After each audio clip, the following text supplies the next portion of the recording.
the child Samuel, who was not a grown-up, did something that changed the atmosphere all over the land. All over the land. Because the word of the Lord was not heard anywhere in the land. Nobody even saw a vision. Nobody heard the prophetic. And he decided, I am going to minister to the Lord, and only to the Lord. He was too young to minister for the Lord. Nobody would have trusted him. He didn't have an office. Who would have listened to a child? What can he say to the crowds? He decided to minister to the Lord, since he could not minister to anyone else. And the next thing we read in the Bible is verse 2. Because verse 2 says, it came to pass at that time, when Eli was laid down in his place, his eyes were dim. He couldn't see a whole lot, this high priest. Next verse. It says, the Lamb of God went out in the temple of the Lord. The ark of God was. Next verse. And the Lord called. His voice came back. How many want to hear God again? Put your hands up high. Minister to him. Minister to him. When Samuel ministered to the Lord called his name. The prophetic came back now. And then when he called his name, the Lord said, now go and tell. Now, little child Samuel was able to have the prophetic in him. Ministering to the Lord by a child brought back the prophetic to a whole nation. Because the prophetic was dead. The word of God was precious. No open vision. Now, all that comes back because a little child touches the heart of God. Ministers to the Lord. So, Moses understood that when you minister to the Lord first, then he will act in the land. Then he will act among the other tribes of Israel.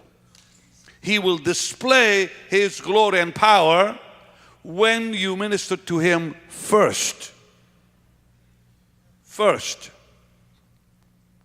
And that's why we see so often, before the battle there was worship. Before Jesus went to Gethsemane, they sang a hymn. He sang and worshiped. The very Son of God did it.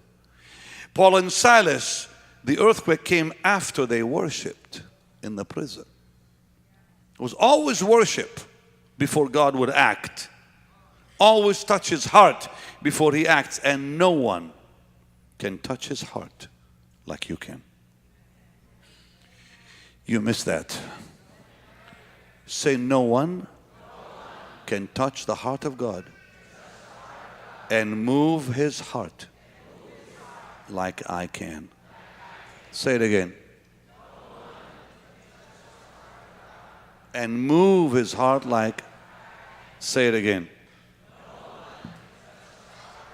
And move the heart of God like I can. You know why? Because you're his child.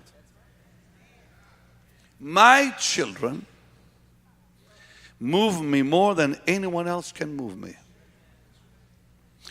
You know, I have brothers, I have sisters, I love them all, but they cannot move me. Not like my kids. Joshua has to make one request. He'll move me real quick. Even if I'm angry with him, if he just smiles, if he says, Bub, it's over.